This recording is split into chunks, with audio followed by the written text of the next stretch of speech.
Hello, everyone. Welcome to tonight's episode of the Average Intelligence Podcast.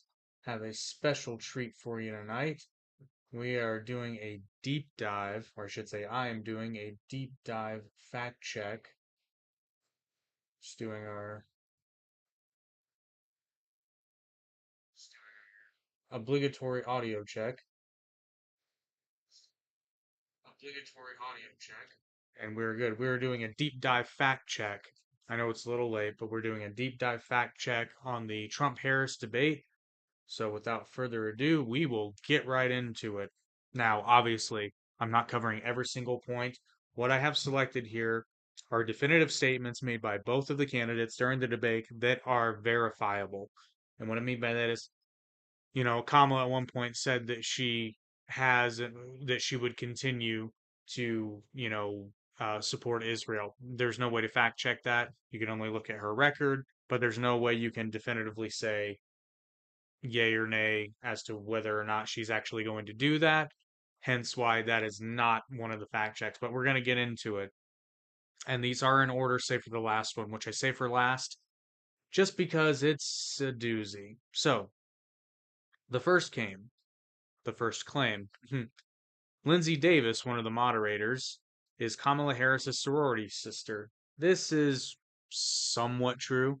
Both did join Alpha Kappa Alpha sorority, but went to different colleges at different times. Harris joined the sorority while attending Howard University, where she graduated in 1986, and Davis joined while attending the University of Virginia, where she graduated in 1999. So, yes, they were in the same sorority. Yes, you could technically consider them sorority sisters, but it's a stretch. Although it is worth noting that oftentimes sororities and fraternities have alumni organizations. So that's what I mean by it's true, but not true in the way most people thought it was. So moving on. There have been reports that an ABC insider shared the debate questions with Kamala Harris, according to a whistleblower.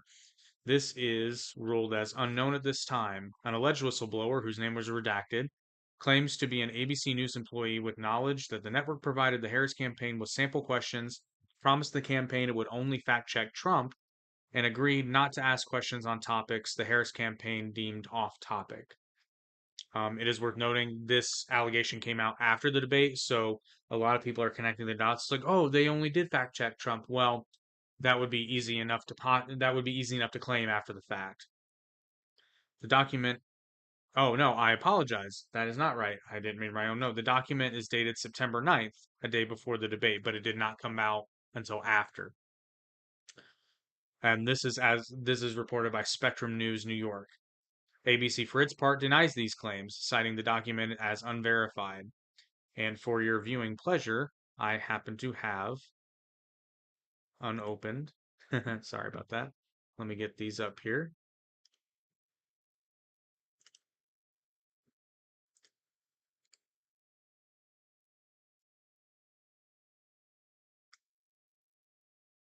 Bear with me one second. I had these open and then I had to restart the computer.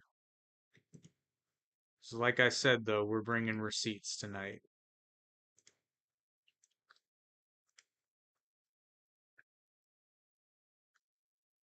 Okay, cool. So let me just switch to this view.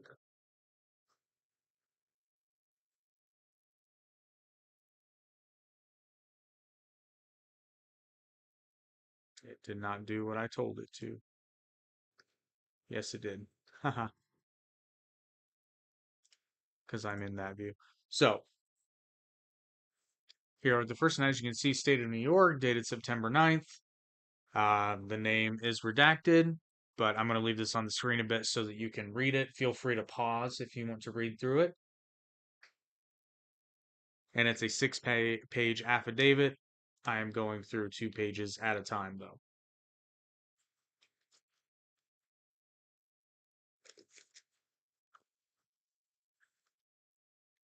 Now on to page 2.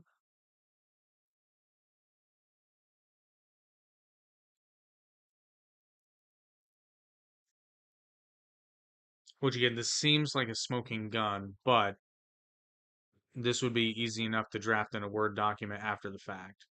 However, it should be noted that this does appear to be notarized.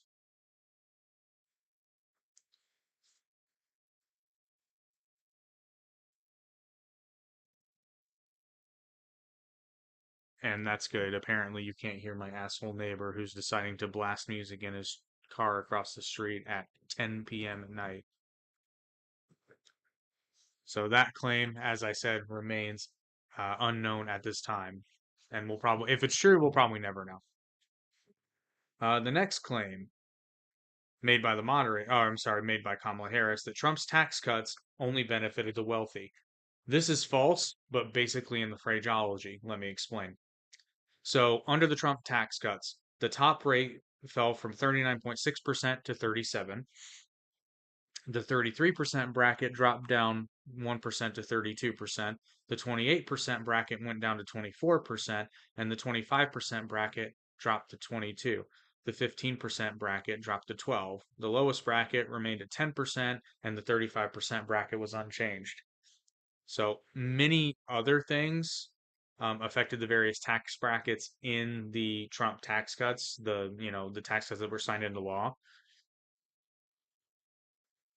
But these things were all over the various tax brackets, and it was a very long list, and I want to keep this somewhat concise.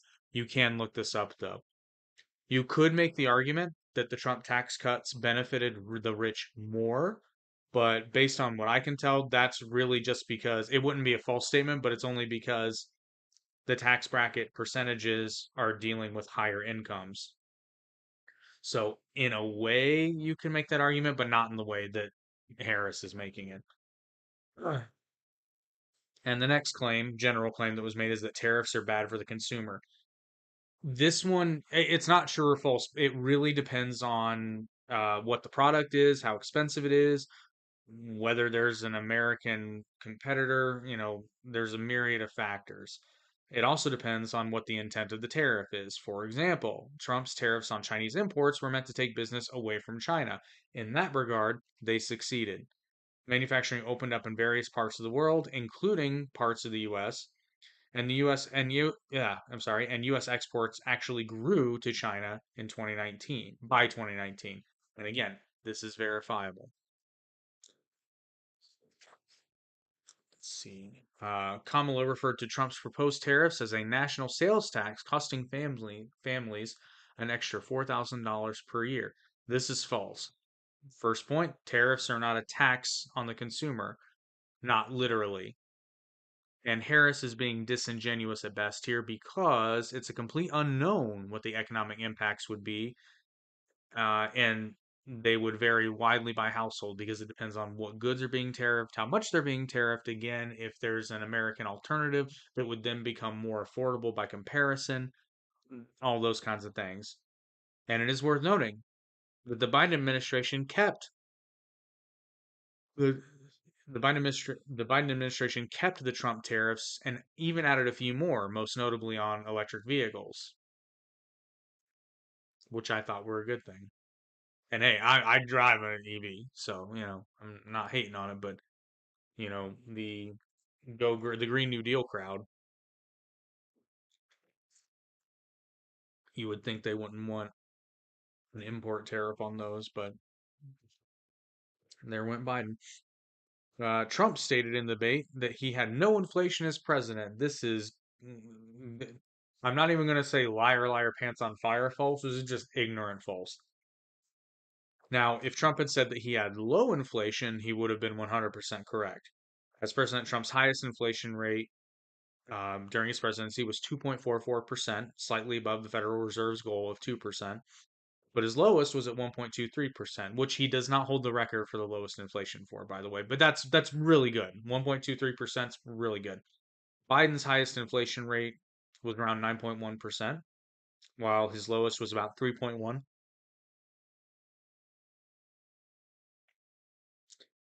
Trump stated also that inflation under Biden hit 21%. Now, this one's interesting because it's true, but it needs context, which I'm about to give you. The inflation rate under Biden peaked at 9.1%. However, Inflation on prices of everything on everyday goods rose significantly higher than that. According to an article in Yahoo Finance, several prices across the board rose just shy of 20%. This would include things like groceries, energy, and anything energy went up even more. It's also important to keep in mind during this time, Dollar Tree became $1.25 tree, meaning that everything used to be a dollar. Now it's $1.25. This is the first time that it's happened in the company's history since opening in 1989 as Dollar Tree proper. They had some smaller stores a year prior that followed the same model, but Dollar Tree 1989. Next, Trump claimed that many illegal immigrants are from insane asylums and prison. This one is honestly impossible to prove, but unlikely, at least for a majority. Not to say that some of the people who crossed weren't, but Trump's making it sound like the majority of them are. Immigration officials arrested 103,700 people crossing the border illegally between 2021 and 2024, according to their official numbers. But these numbers don't count people crossing the border that weren't caught. Even if Trump's claim was correct, it would be impossible to prove because we just don't have the data. Kamala Harris claimed Trump's Kamala Harris claims Trump left the worst unemployment rate since the Great Depression. This is just blatantly false. Don't beep at me. The academically accepted end of the Great Depression is the year 1939. In January 2021,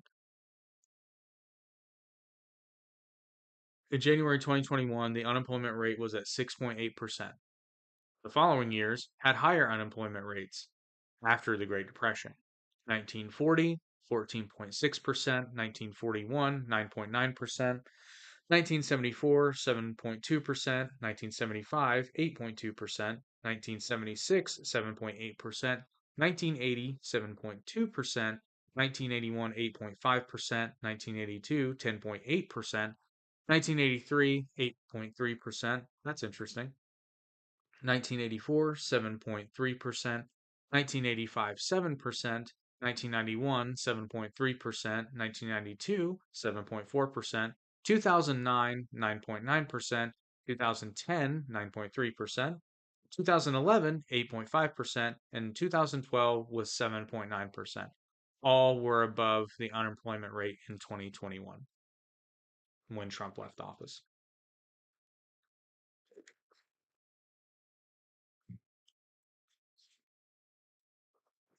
Kamala Harris also claimed that Trump left them with the worst public health crisis in a century.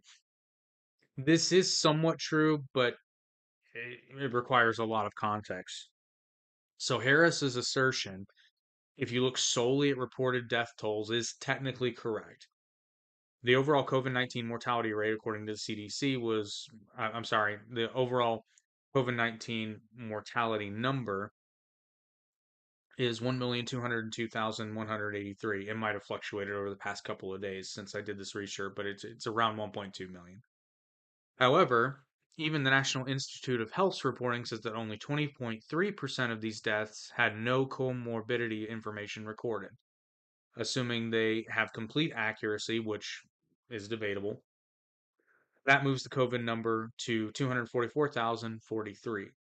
The AIDS epidemic in the early 1980s had an official death toll of 100,777 between 1981 and 1990. But as of today, approximately 700,000 people have died from AIDS in the United States. The mortality rate for AIDS between the years 1981 and 1990 was about 63%. The mortality rate for COVID 19 stands at about 2.3%. So this whole thing really depends on your perspective, but to sort of put it into a clearer perspective for you, which diagnosis would you rather get? COVID-19 or HIV? Just food for thought. It is also worth noting that technically speaking, AIDS deaths also require comorbidities since it is a immunodeficiency virus. So if you're gonna, get really nitpicky here, but I stand with that rhetorical question. Would you rather be diagnosed with COVID-19 or HIV/AIDS. And I think that proves that point.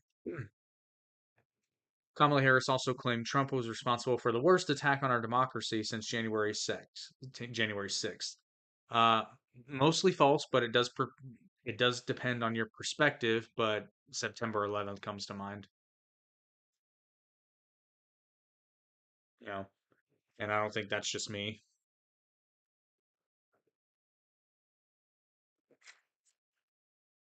And they did hit the Pentagon, and it's debated where the Pennsylvania flight was headed to, but one could make the case it might have been headed for the Capitol or the White House. So, just perspective.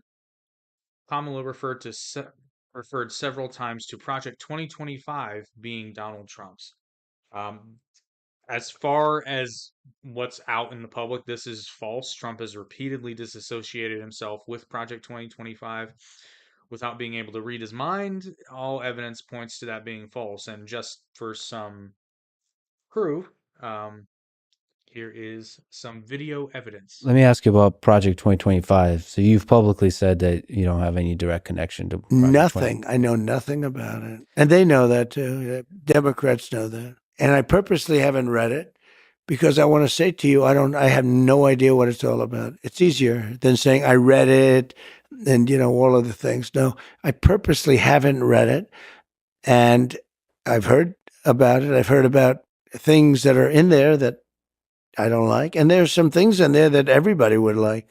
But there are things that I don't like at all. And I think it's unfortunate that they put it out, but it doesn't mean anything because it has nothing to do with me. Project 25 has absolutely nothing to do with me. We have nothing to do with Project 25. I don't even know what the hell it is. I don't know anything about it. And now, for his first television interview since he stepped down as the director of Project 2025 in July, I am joined by Paul Dans. It's great to have you here. I mean, as you know, given what we've seen from the conventions, it's almost inevitable that this will be brought up on the debate stage tomorrow night. Are you worried that your work could be a liability for Trump when he's on stage up there tomorrow?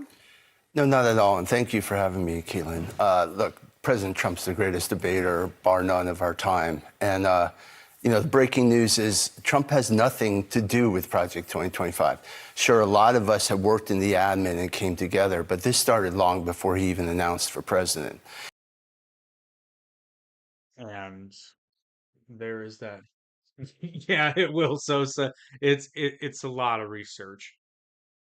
And I did ignore some. I had some of the claims that were on my list that honestly I'm ignoring. I ended up ignoring because this research took a very long time.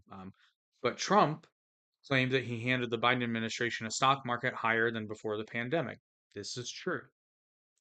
On January 20th, 2021, when Biden was sworn in, the stock market closed at $31,188.38. 1 year prior, the stock market closed at $29,348.10. Trump also claimed that America made PPE for the world. This is partially true. So in the early days of COVID-19, the U.S. ramped up production and exports of masks, PPE garments, and ventilators, mostly to China. However, this contributed to a shortage domestically, since the Trump administration had not replenished the national stockpile of PPE, including N95 masks, though, keep in mind, after the supply had been depleted by about 75% under the Obama administration and was never significantly replenished. Trump claimed that the Biden job growth was, quote, bounce back jobs. This is partially true. According to data collected by Snopes, and see, I'm going with all kinds of sources here. So everybody on the left loves Snopes. So even according to Snopes, it's true that under Biden, the U.S. employment grew by 15.6 million jobs as of May 2024. However, about 9 million of those jobs were lost due to the pandemic directly. So over half the jobs reported were, in fact, bounce back jobs. So not all, but Trump made a point, but in very Trumpian fashion. If he'd said it slightly different, he would have been 100% on the money.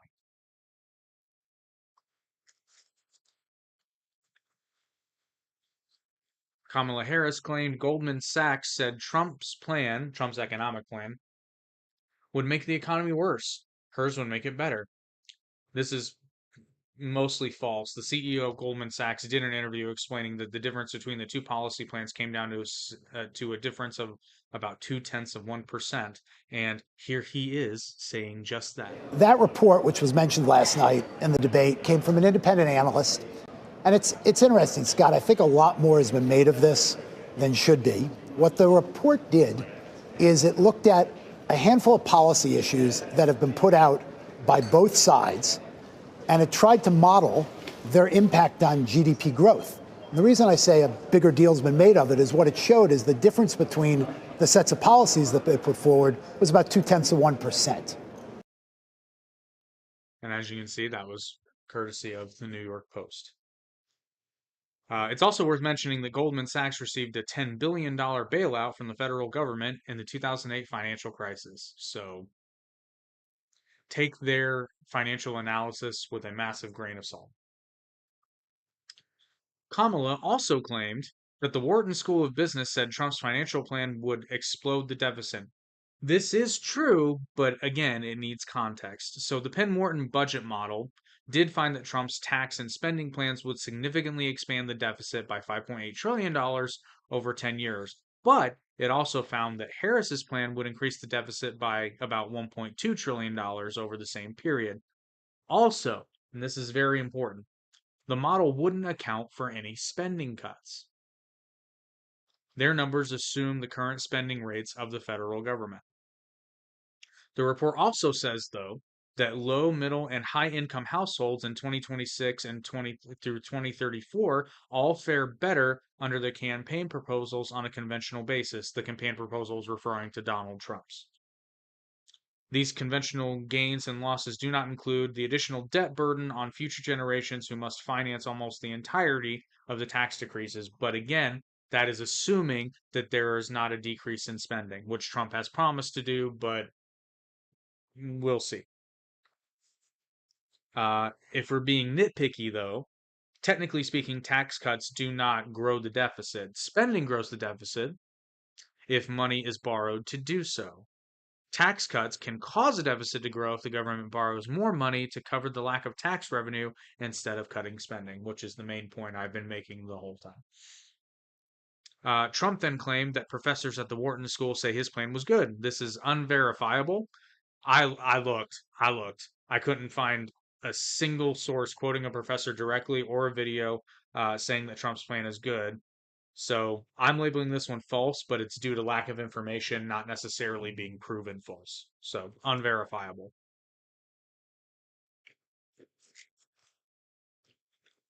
Trump also claimed that Biden had the highest inflation rate of any president in U.S. history. This is false. The following presidents had an average inflation rate higher than Biden's highest rate of 9.1. So technically, these are not even, his is even worse than these guys because these are their average rates. These aren't their peaks. So FDR in 1941 had 9.9%. Truman in 1946 had 18.1%. Nixon and Ford in 1974 had 12.35%. Carter had 13.3% in 1979 and 12.5% in 1980. Trump claims polls say 90% of people thought his economy was great. This is mostly false, but his point was made. He just inflated the numbers. So I couldn't find any poll showing 90%, but most polls do show the majority agreeing that the economy was much better under Donald Trump. Based on the polls I looked at, which admittedly was a limited sample, it seems about 60-ish% felt that Trump's economy was good. Kamala Harris claimed Trump's tariffs resulted in the highest trade deficit in U.S. history. This is mostly false. According to PBS fact checkers, at its largest, the trade deficit for goods and services under Trump was about $654 billion in 2020. So $654 billion. That's larger than most post-World War II president, but Harris glosses over the fact that the final 4 years under President George W. Bush each produced a larger trade deficit than Trump's biggest. And the trade deficit has been even bigger under the Biden-Harris administration. In each of the first 3 years under Biden and Harris, from 2021 to 2023, the trade deficit has been larger than it was during Trump's worst year, which it actually set a record in 2022. So don't put your glass house on the market quite yet, Kamala. Harris also claimed that Trump sold American chips to China. This is almost completely false. So, and you'll see why I say almost instead of completely false as I go through. According to the National Review, as president, Trump and his administration took several steps to prevent China from acquiring advanced American-made chips. In 2017, for example, he blocked state-owned China Venture Capital Fund Corporation Limited from purchasing Portland's largest tech company, Lattice Semiconductor Corporation, citing national security concerns. Trump's policies towards the Huawei Technologies company can hardly be called nice. Quote, the Trump administration notified Huawei suppliers, including chipmaker Intel, that it is revoking certain licenses to sell to the Chinese company and intends to reject dozens of other applications to supply the telecommunications firm. People familiar with the matter told Reuters. The Trump administration also added prominent Chinese semiconductor and drone manufacturers to an export blacklist, although this was not until 2020. That's why I say it was almost completely false, because it's possible some chips were sold prior to that, but the Trump administration did take action.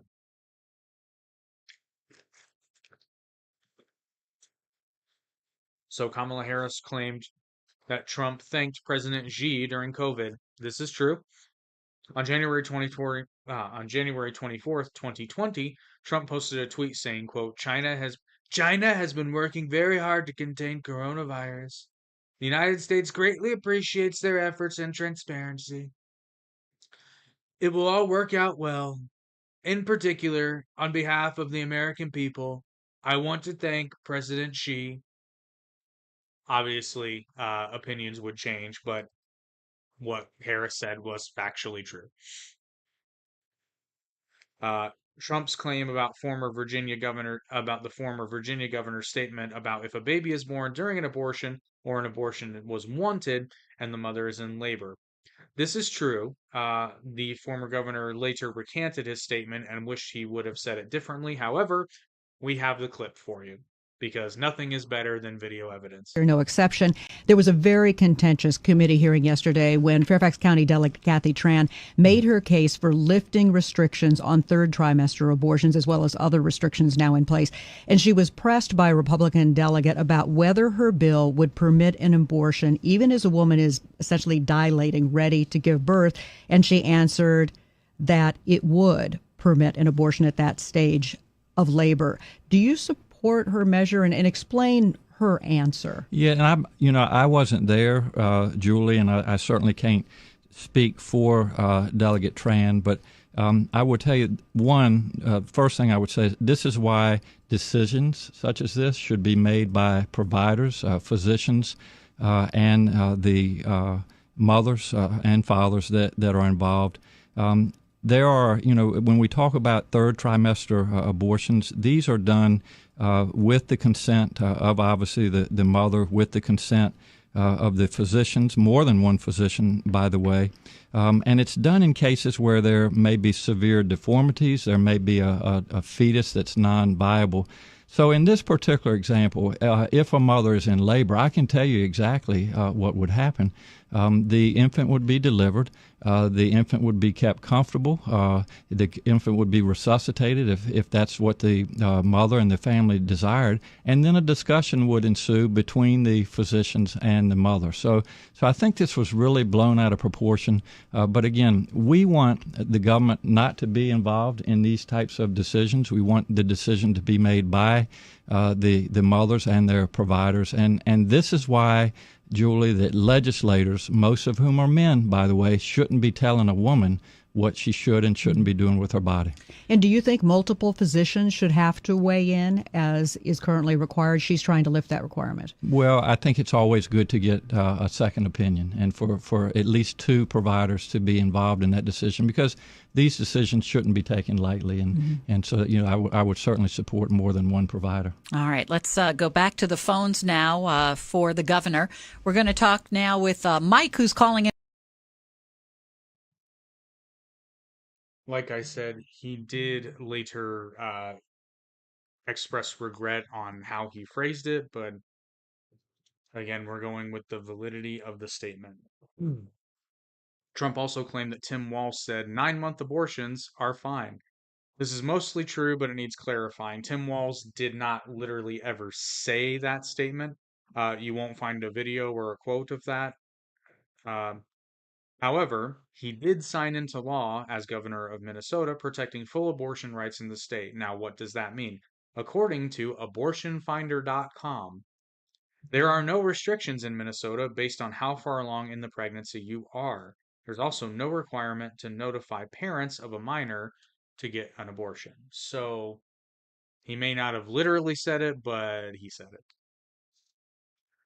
Trump also claimed, though, that everyone wanted abortion to go back to the states. I mean, I didn't even have to look this up. This is false. If this were true, there wouldn't have been such an uproar when the Supreme Court's draft decision was leaked. So, I mean, that's just BS. Moderators claim there's no state where it is legal to kill a baby after it's born. This really depends on your point of view.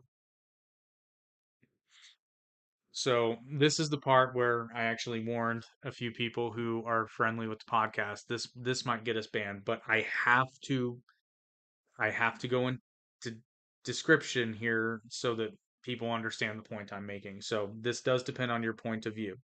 There are procedures in which a fetus is partially delivered, meaning instead of dismembering the body inside the womb, the body is pulled out, save for the head, which is then crushed and then taken out. This procedure is actually what gave way to the term partial birth abortion. There are states where the practice is not illegal, but often the language is vague and hard to parse through outside of a court of law, or probably even inside of a court of law. If one doesn't consider the partial removal of a fetus from a uterus, then I suppose the claim is factual. So depends on your point of view. And we haven't been kicked off yet, so we should be good to go. Kamala Harris makes several claims regarding the so-called Trump abortion bans. She claimed that life in prison sentences are in place for abortion. This is true, but only in Texas, and it is up to life in prison. She also claimed that miscarriage cases are being denied care. This is true, however, again, there's some context needed. So there have been reported incidents. Since treatment and medication for miscarriages can often be objectively the same for an abortion, some medical providers aren't giving the treatments for fear of running afoul of the abortion restrictions. She also made claims that 12 to 13-year-olds are being denied abortion in cases of incest. This is true, but it depends on the case. So Kamala was likely citing a case in Florida where a 13-year-old girl who was a victim of incest had to travel outside the state because her pregnancy was past 15 weeks. Florida does facilitate exceptions for rape and incest, but only up to 15 weeks. There was another case in Louisiana, but accounts vary on this. Some publications say she was denied an abortion, but Louisiana does have an exemption for rape and incest. ABC News published a story, however, that says the girl's mother didn't know she qualified for an abortion under the state's exemptions. So, I mean, true, but some context is good. So Kamala was right on that claim. She also claimed that Project 2025 wants the government to monitor miscarriages. This is mostly false. According to an article from ABC News, Project 2025 doesn't use the term monitoring, but it does state that the CDC's collection of abortion data is, quote, woefully inadequate, pointing to some states reporting data on a voluntary basis. It also says the Department of Health and Human Services should mandate states report how many abortions are provided, the stage of pregnancy, the pregnant woman's state of residence, and the method of termination. It does not say monitoring of miscarriages. Moderators claim that J.D. Vance said that Trump said he would veto a federal abortion ban. This is true. J.D. Vance said in an interview with NBC News, and we have the clip. Democrats made the case this week and beyond this week that Donald Trump, if elected, will impose a federal ban on abortion if he wins. Now, Donald Trump says he won't, but can you commit, Senator, sitting right here with me today, that if you and Donald Trump are elected, that you will not impose a federal ban on abortion? I can absolutely commit that, Kristen, and Donald Trump has been as clear about that as possible. I think it's important to step back and say, what has Donald Trump actually said on the abortion question, and how is it different from what Kamala Harris and the Democrats have said? Donald Trump wants to end this culture war over this particular topic. If California wants to have a different abortion policy from Ohio, then Ohio has to respect California and California has to respect Ohio. Donald Trump's view is that we want the individual states and their individual cultures and their unique political sensibilities to make these decisions because we don't want to have a nonstop federal conflict over this issue. The federal government ought to be focused on getting food prices down and getting housing prices down, issues, of course, where Kamala Harris has been a total disaster. So I think Donald Trump is right. We want the federal government to focus on these big economic and immigration questions. Let the states figure out their own abortion policy. Let me just follow up with you a little bit on that point, because I've been talking to Republicans, including Senator Lindsey Graham just last week, who've made it very clear that if Donald Trump is elected, if you are elected, they will continue to press this point. Senator Graham said to me, I'm going to keep saying that there should be a federal ban. If such a piece of legislation landed on Donald Trump's desk, would he veto it? Well, I think it'd be very clear he would not support it. I mean, he said that explicitly. Yeah, I mean, if you're not supporting it as the President of the United States, you fundamentally have to veto it. So he would veto a federal abortion ban? I think he would. He said that explicitly, that he would. Thanks for watching. Stay up. Forgot that there was some I forgot there was some additional video tagged on there. Kamala Harris claimed that IVF treatments are being denied under abortion laws. This is mostly false and ignores wider facts. So she's likely referring to the Alabama Supreme Court decision, which did rule that frozen embryos are legally protected children. But, and this is a very important but, this decision came down not for abortion, but for couples wanting to sue an IVF provider for losing their frozen embryos in an accident at one of their storage facilities. The ruling means those couples can now sue under the state's wrongful death law. 3 providers in the state have paused their IVF services while they sort through the legal implications of this, but this is not a government ban. So important context there. Kamala Harris also claimed that Donald Trump said windmills cause cancer. This is mostly true. Donald Trump didn't directly say that windmills cause cancer, but he did say, they tell me the noise causes cancer, and here is the video.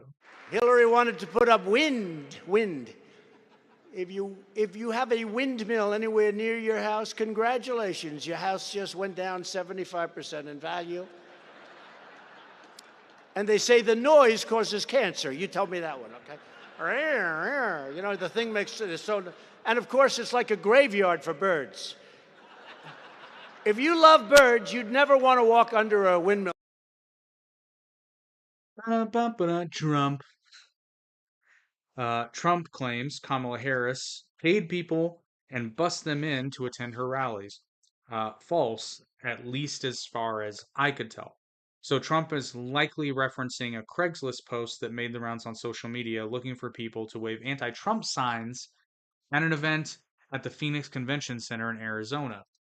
Now, seems like a smoking gun, except even if this post had been verifiably true, the Harris campaign rally was held 18 miles away at the Desert Diamond Arena in Glendale, Arizona. The post also claimed that everyone at the rally was paid, but the post claimed... Oh, I'm sorry.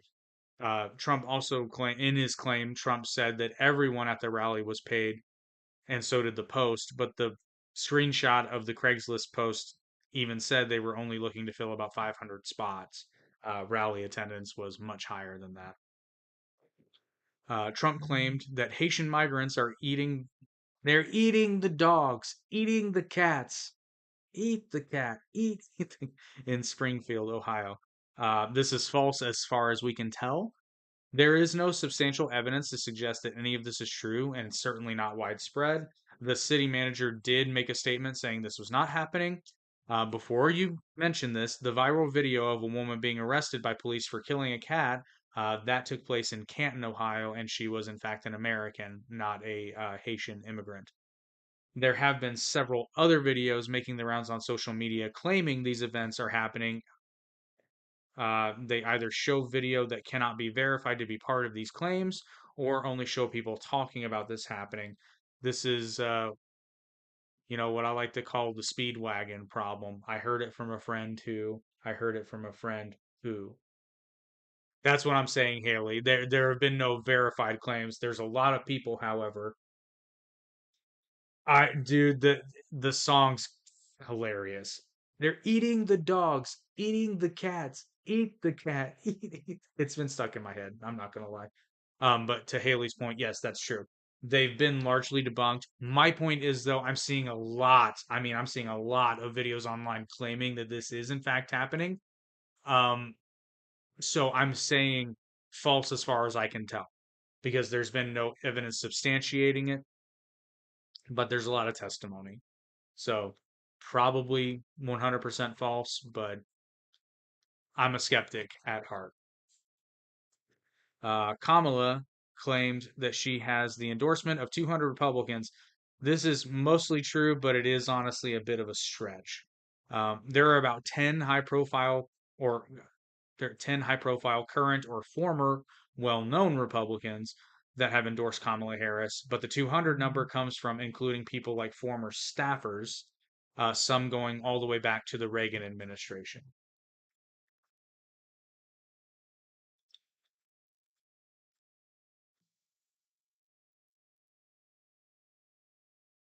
Trump claimed no one was fired by the Biden administration, particularly after Afghanistan. I almost messed this up. What audio did you play for your dog, Haley? The actual clip from Trump or the song remix? I want to know.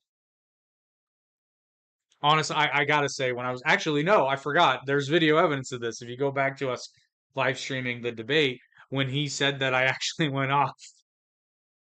No, I knew he was gonna do it. He can't help himself. Let's see, where was I?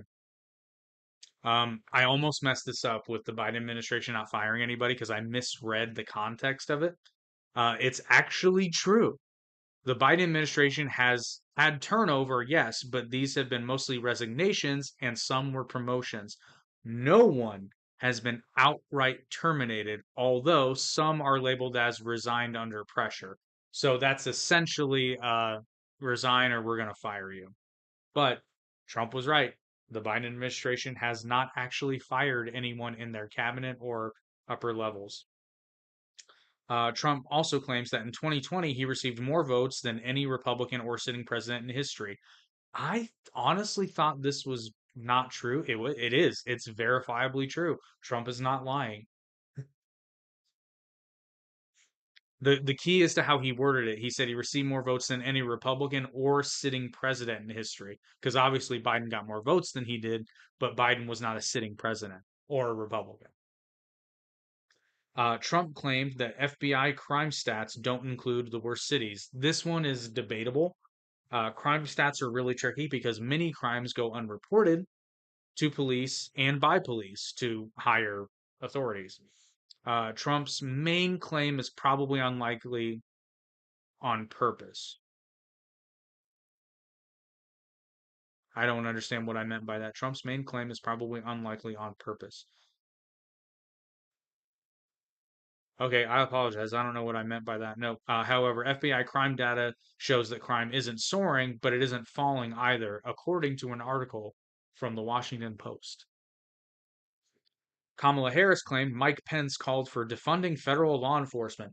This is false. In fact, Pence actually called on Republicans to stop calling for this. And here is Pence saying just that. I also want to remind my fellow Republicans, we can hold the Attorney General accountable for the decision that he made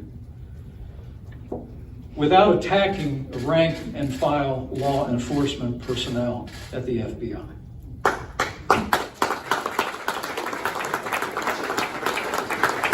The Republican Party is the party of law and order.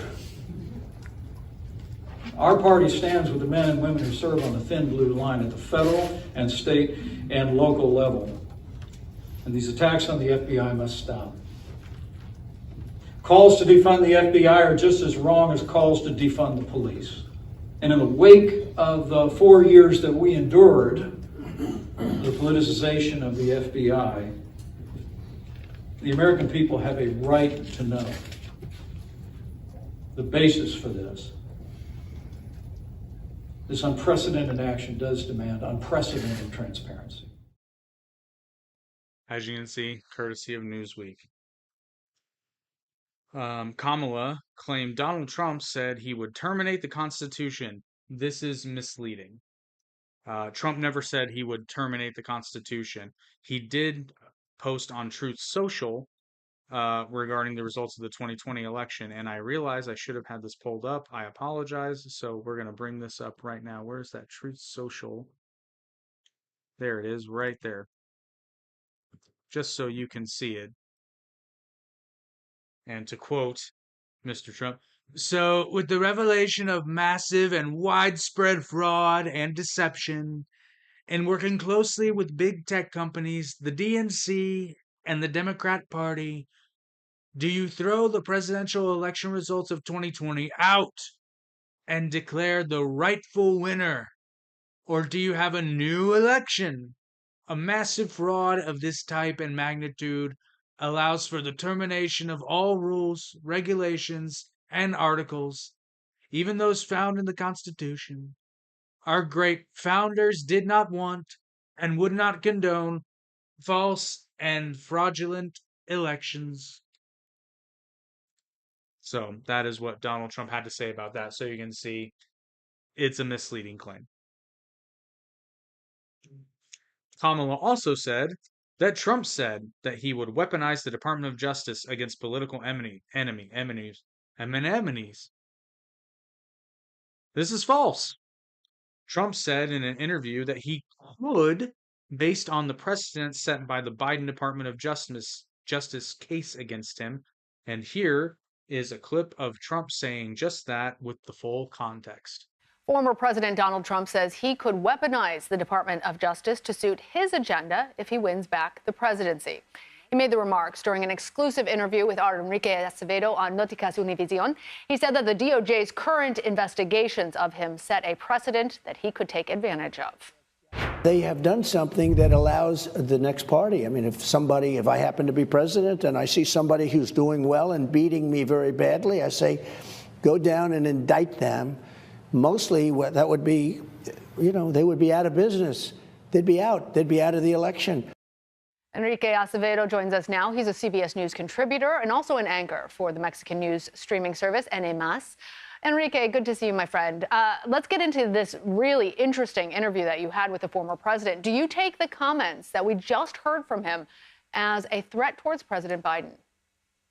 Thanks, Lana. I think the president is convinced, really, that the indictments against him are more of a political prosecution than a legal process. He views this as a witch hunt.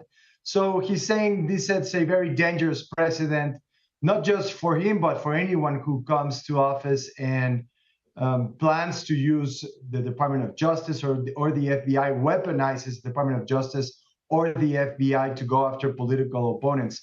That's why he was talking about the genie being out of the bottle, I think. Let's also listen to. And that, I think the other anchor really puts it in the context quite well, because Trump was saying that he could based on the precedent, not saying that he would necessarily. That's one of those things where you would have to be able to prove intent, and I don't have a crystal ball that works. So As far as the information that's available to us right now, that is false. Kamala Harris said that she would not ban fracking. Again, this is going into the future a bit, so this is a little unfair, I will admit. Um, but it's only because she has said differently in the past, so I have this listed as debatable. Kamala Harris said in 2019 both that she was in favor of banning fracking and that the Biden administration would definitely ban fracking. She has changed her position on this since then, but here is the video from 2019 in which Kamala Harris says that. We can do both. Jessie Bludorn, I want to go to you. She's a climate activist from New York City. She works with the climate organization 350.org. Jessie has a question on fracking. Hi. Thank you. My family lives in western Pennsylvania, where fracked gas wells have become a common sight, yet the toxic impacts of fracking on the community are immense, from contaminated groundwater to poisonous emissions.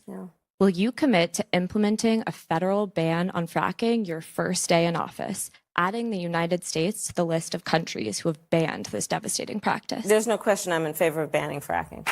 So, yeah, and starting with what we can do on day one around public lands, right? And then there has to be legislation. But yes, and this is something I've taken on in California. I have a history of working on this issue. And to your point, we have to just acknowledge that the residual impact of fracking is enormous in terms of the impact on the health and safety of communities. Yeah, so thank you. So would you ban offshore drilling? Yes, and I've, again, worked on that. You could talk to the folks in Santa Barbara about the work that I've done there, where it's a big problem, but it's a big problem in many areas of our country. Right, and yes, two I very would. definitive. And Kamala Harris also claimed that under the Inflation Reduction Act, new fracking leases were open. This is somewhat true, but once again, requires a lot of context and kind of ruins her point. It is somewhat true, but it pales in comparison compared to Trump and even Obama. As of 2023, the Biden-Harris administration has opened up new drilling leases on 91,000 acres. That sounds like a lot, but when you compare 1.7 million by 2012 under Obama and 2.2 million by 2019 under Donald Trump. Kamala claimed that Trump was given $400 million by his father. This is mostly false. It depends on how you look at it, but this also explains how Kamala thinks that you can tax unrealized gains, capital gains. So Trump did receive an inheritance of what would be around 413 million in today's dollars, but this was back in the 1990s. So it wasn't 400 million in 1990s dollars. It would be considered that much by today's standards. Where was I? I lost my spot. Oh, it was also in the form of various properties and investments. So to say it was $400 million is a little overly simplistic. However, this is the kind of stuff that Kamala wants to tax, unrealized capital gains. Now, Trump would have paid taxes on this under the estate tax laws. However, it is alleged that through various means of tax sheltering, he allegedly didn't pay very much, if any, taxes on that inheritance. Kamala also claimed that Trump filed bankruptcy 6 times. This is mostly true. Trump's businesses have filed bankruptcy 6 times. So if you're going to get nitpicky, technically Trump didn't, his businesses did, but that's why it's mostly true, because Trump did for his businesses. And so this part of the debate really brought up every time they bring up Social Security, I just lose my mind a little bit. So here's a Social Security fun fact for you. Back in 2002, George W. I can't remember if it was 2001 or 2, but it was early in his presidency. George W. Bush proposed privatizing at least some of Social Security, and people before him have said that the whole thing should be privatized. And for some reason, people push back on this. I think it's because they don't understand what that means. So, to put this into perspective for you, and don't worry, I didn't do the math. I had somebody else do the math. The current Social Security Trust Fund today, or at least a couple days ago, sits at about $2.9 trillion. In 2002, when Bush was president, the fund was at $1.2 trillion. Seems good, right? Seems like it's pretty much, it's more than doubled, right?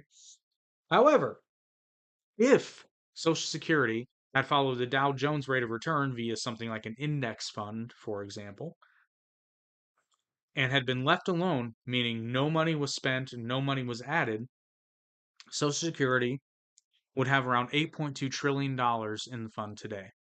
Now, you may say, well, that's not a fair comparison because, money gets taken out and put in all the time. So obviously it wouldn't grow that much.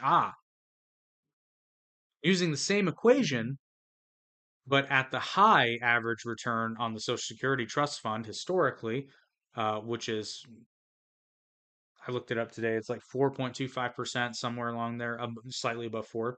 Assuming no money was added or taken out, just like the other example, the fund would sit at today around 2.96 trillion, as opposed to 8.2 trillion by following the stock market trend. Social Security is a scam. And the reason it is a scam is because the government borrows from Social Security quite often. And when they borrow from Social Security, it pays the money back with interest, but through taxes.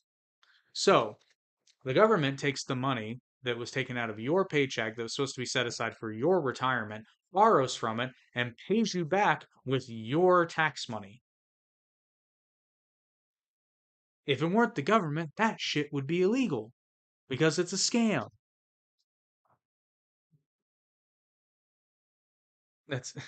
It's like the bank taking your money, giving you a loan. No, it's even worse than that. The bank takes your money, borrows it, and then makes you pay it back. That's ridiculous. Whereas a privatized Social Security system would basically be like the government still takes it out of your check, but puts it into, like I said, like an index fund that is yours. It is your index fund. And that retirement grows based along with the stock market, which historically gains, I think on average, it gains about 7% annually. It can be anywhere from 4 to 12, really. That's where they get the 7% figure, and it's 7-ish. Don't eviscerate me in the comments, but suffice it to say, if Social Security were privatized, you'd have a lot more money for retirement. And ironically, the government could borrow it, and you'd still come out ahead. So,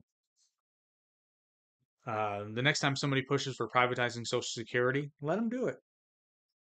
Trump claimed that Harris helped raise funds for the Minnesota Freedom Fund. This is mostly true. Her help raising funds was her posting a link on Twitter, but it doesn't appear to be directly involved, that she was directly involved with the fundraising.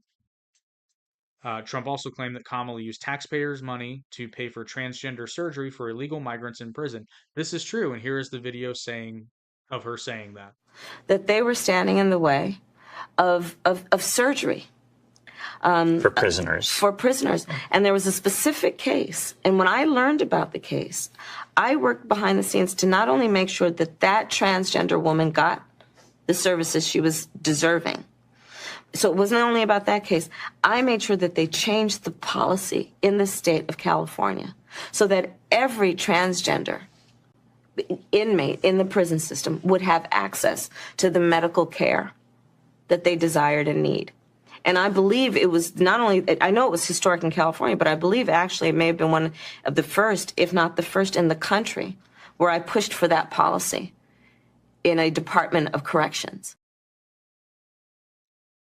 So there is that. Trump also claimed that Ashley Babbitt was the only person killed on January 6th. This is true, but again, requires some context. There were other fatalities, but Babbitt was the only person who could be said to have been definitively killed because of the January 6th riot on the day of. Initial reports were different, but after other information came to light, this became clear again. This is verifiable. You can Google it. Like I said, other people did die on that day, but you can't definitively say it was because of the riot. What's the worst about Kamala? The using taxpayer funds for the transgender surgeries in prison? Yeah. I think that's what you're referring to. Trump also claimed that Kamala Harris was appointed as border czar by President Biden. True. The title of border czar is an unofficial title, but Harris was referred to as the border czar on several occasions. And here is, again, I always say, nothing is better than video evidence. So here you go. Anyway, first, you know there is nothing we love here on the U.S. Report more than the media getting caught out lying for the left. Now, everyone knows that one of the jobs Joe Biden gave Kamala Harris back at the start of the administration was to look after illegal immigration. And she was given the informal title of border czar. But now that Harris is running for president, there's a huge push on to deny that the southern border, which has seen around 11 million illegal crossings in the past 4 years, was ever part of her responsibility. Check this out, put together by our friends at the Media Resource Center, about what the media used to say about Harris and what they're saying now that the campaign has put the word out to do an about-face. Quote-unquote border czar. Vice President Harris was not a border czar. Meantime, Vice President and border czar Kamala Harris facing some backlash. What he said about Harris and immigration was not true. She was never appointed border czar. And this will be her first visit to the U.S.-Mexico border region since she was appointed as the border czar by President Biden. People gonna have to counter the misinformation. You already hear folks talking about the border czar. She wasn't the border czar. President Biden tapped Kamala Harris, Vice President Kamala Harris, to be the border czar. Now, she wasn't the border czar. That's what Republicans labeled her. They were very critical of Kamala Harris, especially in her role as border czar. Now what she's up against is folks lying about her border record, calling her a border czar. Kamala Harris, who was appointed as the border czar. The Biden team didn't declare her the border czar. They wanted her to work on kind of the root causes of immigration. There has been so much criticism against Kamala Harris. You know, she was the border czar. Calling her sort of the border czar, which wasn't necessarily the case. So the border, if they weren't planning to address it in a major way, do not make her your border czar. She met with some of the Northern Triangle countries, but nothing has effectively changed. You can just see. I'd like to thank our, well, they're not our friends, but I appreciate their work at Sky News Australia. It's interesting to note that every time they say about Trump that the international community is laughing at us, Sky News Australia has a segment on just about every one of their casts making fun of the Biden-Harris administration, so it's not exclusively Trump. Trump claimed that Nancy Pelosi rejected the National Guard for January 6th. This is hard to say exactly whether this is true or false, but Pelosi did say on tape that she takes responsibility for what that's worth. I am going to show you the clip in its entirety. However, it is worth noting that this is lacking some context here, but here it is. No, but I feel responsible. I mean, we asked them. They put out a piece of paper saying, you know, go through the tunnel, don't go outside. They say they got stuff, but they can't tell us what it is. It's too prepared. They want the other side to know. We have responsibility, Terry. We did not have any accountability for what was going on there, and we should have. This is ridiculous. You're going to ask me in the middle of the thing when they've already breached the inaugural stuff that should we call the Capitol Police? I mean the National Guard? Why weren't the National Guard there to begin with? They thought that they had sufficient That resources. is not a question of how they had. They don't know. They clearly didn't know, and I take responsibility for not having them just prepare for more. Because it's stupid that we should be in a situation like this. Because they thought they had what? They thought these people would act civilized? They thought these people gave a damn? What is it that is missing here in terms of anticipation? They give us a piece of paper, it says, Mr. McGovern.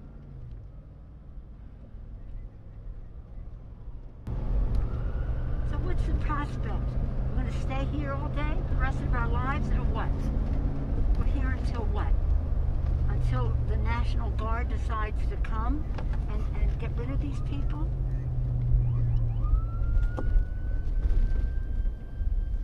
Oh my God, I can't believe the stupidity of this. And I take full responsibility.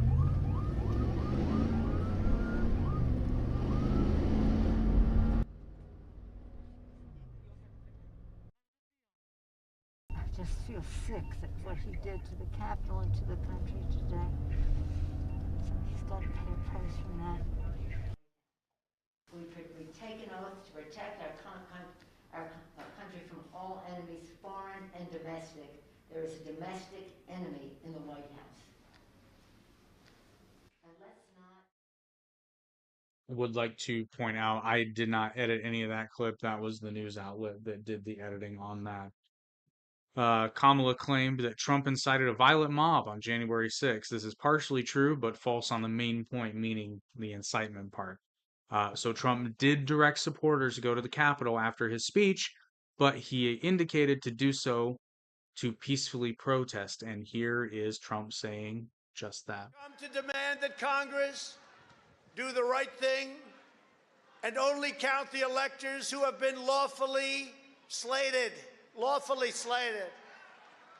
I know that everyone here will soon be marching over to the Capitol building to peacefully and patriotically make your voices heard. Today we will see whether Republicans stand strong for integrity of our elections, but whether or not they stand strong for our country. Again, video evidence is a beautiful thing. Kamala also claimed that 140 officers were hospitalized on January 6th. I'm writing this down as true because it's close enough. She rounded up by 2. There were 138. She also claimed, she also brought back the Charlottesville good people on both sides claim. As Trump pointed out during the debate, this has been debunked. Trump did not say that. What he was referring to, as far as the people on both sides, he was referring to people on both sides of the statues argument, not the violent acts. And here is the full clip in full context. What you're calling the alt-left and white supremacists on the same moral plane.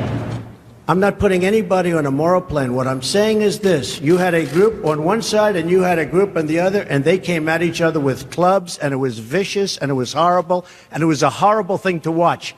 But there is another side. There was a group on this side, you can call them the left, you've just called them the left, that came violently attacking the other group. So you can say what you want, but that's the way it is. On both sides, sir? You said there was hatred, there was violence on both sides. Well, I do think there's blame. Yes, I think there's blame on both sides. You look at both sides. I think there's blame on both sides, and I have no doubt about it, and you don't have any doubt about it either. And if you reported it accurately, you would say. Neo-Nazis started this. They showed up in Charlottesville to protest. Excuse me, they didn't put themselves down as neo-Nazis. And you had some very bad people in that group. But you also had people that were very fine people on both sides. You had people in that group, excuse me, I saw the same pictures as you did. You had people in that group that were there to protest the taking down of, to them, a very, very important statue and the renaming of a park from Robert E. Lee to another name. George Washington was a slave owner. Was George Washington a slave owner? So will George Washington now lose his status? Are we going to take down, are we going to take down statues to George Washington? How about Thomas Jefferson? What do you think of Thomas Jefferson? You like him? Okay, good. Are we going to take down the statue? Because he was a major slave owner. Now, we're going to take down his statue. So you know what? It's fine. You're changing history, you're changing culture, and you had people, and I'm not talking about the neo-Nazis and the white nationalists, because they should be condemned totally. But you had many people in that group other than neo-Nazis and white nationalists, okay? And the press has treated them absolutely unfairly. Now, in the other group also, you had some fine people, but you also had troublemakers, and you see them come with the black outfits and with the helmets and with the baseball bats. You had a lot of bad people in the other group too. Unfairly, sir. I'm sorry. I just didn't understand what you were saying. You were saying the press has treated white nationalists unfairly. No, I just didn't understand what you were saying. No. There were people in that rally, and I looked the night before. If you look, there were people protesting very quietly the taking down of the statue of Robert E. Lee. I'm sure in that group there were some bad ones. The following day, it looked like they had some rough, bad people. neo-Nazis, white nationalists, whatever you want to call them. But you had a lot of people in that group that were there to innocently protest and very legally protest because, you know, I don't know if you know, they had a permit. The other group didn't have a permit. So I only tell you this. There are two sides to a story. I thought what took place was a horrible moment for our country, a horrible moment. But there are two sides to the country. And there was Trump in full context. So Kamala also said that Donald Trump had said, quote, there would be a bloodbath if he lost the election. This was taken out of context. Trump was referring to the economic future.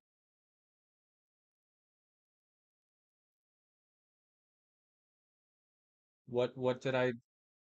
Sorry, Quill. You told them to go...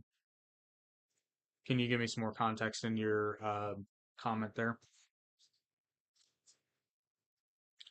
Where was I going? Okay, there would be a bloodbath. This is taken out of context. The bloodbath comment.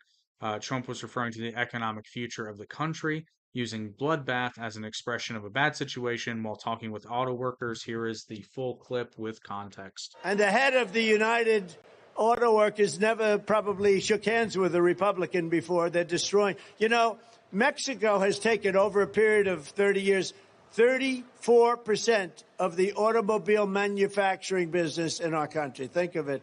Went to Mexico. China now is building a couple of massive plants where they're going to build the cars in Mexico and they think that they're going to sell those cars into the United States with no tax at the border. Let me tell you something to China. If you're listening, President Xi, and you and I are friends, but he understands the way I deal, those big monster car manufacturing plants that you're building in Mexico right now, and you think you're going to get that, you're going to not hire Americans, and you're going to sell the cars to us. No, we're going to put a 100% tariff on every single car that comes across the line, and you're not going to be able to sell those cars. If I get elected, now, if I don't get elected, it's going to be a bloodbath for the whole, that's going to be the least of it. It's going to be a bloodbath for the country. That'll be the least of it. But they're not going to sell those cars. They're building massive factories. A friend of mine, all he does is build car manufacturing plants. He's the biggest in the world. I mean, honestly, I joke about it. He can't walk across the street. In that way, he's like Biden. But for building a plant, he can do the greatest plants in the world, right? That's all he cares about. I said, I'd like to see one of your plants recently. I said, I'd like to see, where can we go? Well, we have to travel to Mexico.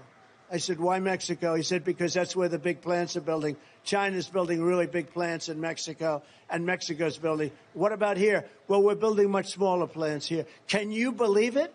Can you believe it? So what they're saying, Jim Jordan, is that we're going to make cars in Mexico, and they're going to do, you're not going to stand for that, Bernie, JD? I have a feeling JD's not big into that policy. 100% tariff, they won't sell any cars over here. And I'll tell them, if they want to build a plant in Michigan, in Ohio, in South Carolina, they can, using American workers. They can. They can't send Chinese workers over here, which they sometimes do. But if they want to do that, we're welcome, right? But they're not going to build them in Mexico, and they're not going to do that. We're going to tariff them at 100%, just like I've done. I saved the steel industry. The people that like me the most are the steel companies. But now I've been out for a little while, and guess what? United States Steel, 50 years, 60 years ago, maybe the greatest company in the world, was just sold to Japan. How do you like that? U.S. Steel, owned and controlled by Japan. I wouldn't have allowed it to happen. Hopefully they won't allow it to happen. When I'm And that was, I'm sorry I had to put you through that, but it was the full clip. Trump claims that Biden could close the border on his own. This is true, at least temporarily, through executive action. Could use a section of U.S. immigration law, AMNA, that's known as 212F authority, that gives President Biden the power, or any president, powers to suspend entry of migrants temporarily across the southern border.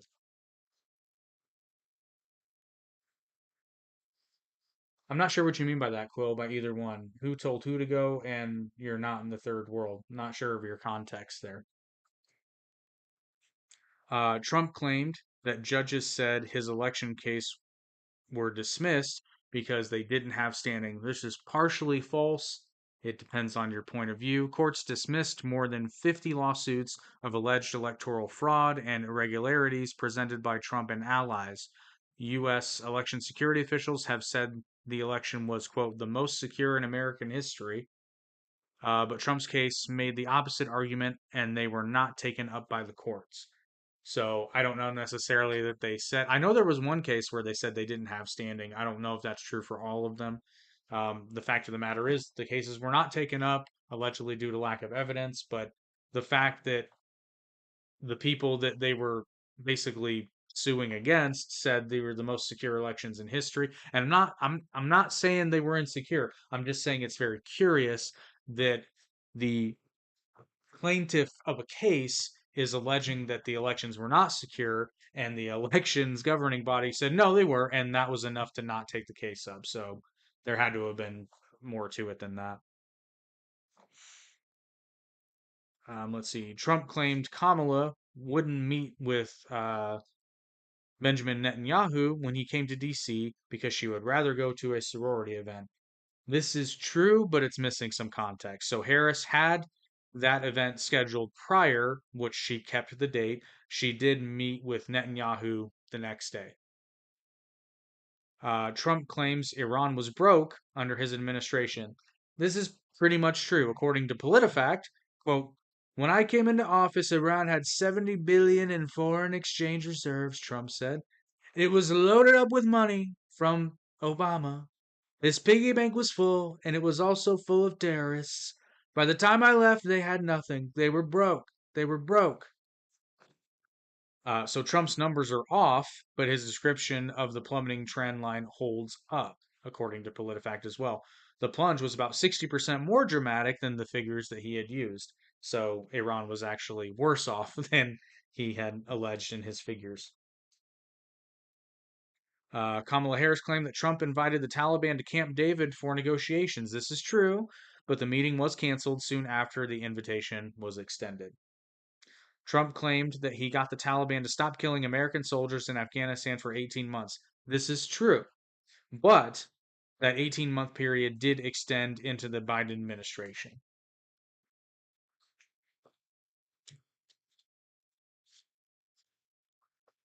Trump claimed that the Biden administration left $85 billion in military equipment in Afghanistan. It's half true. So $83 billion had been allocated for military use in Afghanistan since 2001, but this included things like troop pay, training, transportation, miscellaneous stuff. Only about 18 billion went towards arming the Afghan army, and no one knows the exact amount of equipment that was left behind. Trump claims the agreement with the Taliban fell through because they failed to hold up their end of the bargain. It's true, but it needs rephrasing to be more accurate. Trump should have said the deal could have fallen through if the Taliban failed to hold up their end, as laid out in the. This was laid out in the agreement that if the agreement would be null and void if the Taliban didn't hold up their end, and it's presumable that had Trump won the election, he would have canceled it. Or at the very least, it's arguable, but again, I don't have a crystal ball. It's arguable that he would have had a troop surge had things escalated. Kamala claimed that Trump was investigated for refusing to rent to black tenants in the past. True, Trump was investigated and charged. The case ended up being settled out of court with no admission of guilt. Harris claimed that Trump took out a full-page ad in the New York Times calling for the execution of 5 boys of color. This is very misleading. Trump did take out a full-page ad and mentioned the Central Park 5, not by name, but he mentioned the case, kind of in passing, but didn't call specifically for their or anyone's execution. Rather, he said, quote, I want to hate these muggers and murderers. They should be forced to suffer, and when they kill, they should be executed for their crimes. Kamala claims that Trump spread birther lies about Obama. This is true. Trump did at various times say things that supported the belief that Barack Obama was not born in the United States and that his birth certificate had been fabricated. Harris also claims that the Biden administration created 800,000 new manufacturing jobs. This is false. While close to 800,000 manufacturing jobs were added to the economy, 589,000 of them were, quote, recovered from the pandemic, so those bounce back jobs, meaning the number of new manufacturing jobs created under the Biden-Harris administration is closer to 175,000. Harris claims Trump lost manufacturing jobs during his presidency. This is half true. Some manufacturing jobs were lost under Trump's watch, but many in the latter part were due to the pandemic, not through Trump's action directly. Harris claimed the war in Afghanistan was costing the U.S. taxpayers $300 million per day. This is true. The number is a touch lower, but it's close enough. You round up a little bit, you get to 300 million.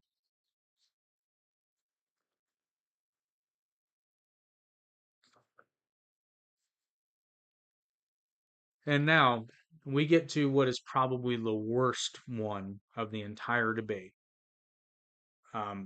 Which again, you can go back and watch this. I got hot when she said this. So Kamala Harris claimed that there are no active duty military personnel in a combat zone anywhere in the world, thanks to the Biden-Harris administration. However, according to the IRS, of all places, the following areas are considered active combat zones by the United States government. The Sinai Peninsula, Afghanistan area, Jordan, Kyrgyzstan, Pakistan, Tajikistan, Uzbekistan, Djibouti, Yemen, Somalia, Syria, Yugoslavia, Albania, Kosovo, the Adriatic Sea, the Ionian Sea, the Persian Gulf, the Red Sea, the Gulf of Oman, the part of the Arabian Sea that is north of 10 degrees north latitude and west of 68 degrees east longitude, the Gulf of Aden, or Aden, I think it's Aden, the total land areas of Iraq, Kuwait, Saudi Arabia, Oman, Bahrain, Qatar, and the United Arab Emirates, Jordan, Lebanon, and Turkey east of 33.51 degrees east longitude are all considered active combat zones. But this video perhaps puts it best into perspective. Well, I will tell you, I agreed with President Biden's decision to pull out of Afghanistan. 4 presidents said they would, and Joe Biden did. And as a result, America's taxpayers are not paying the $300 million a day we were paying for that endless war. And as of today, there is not one member of the United States military who is in active duty in a combat zone in any war zone around the world the first time this century. What? But let's understand. So where the are we right now?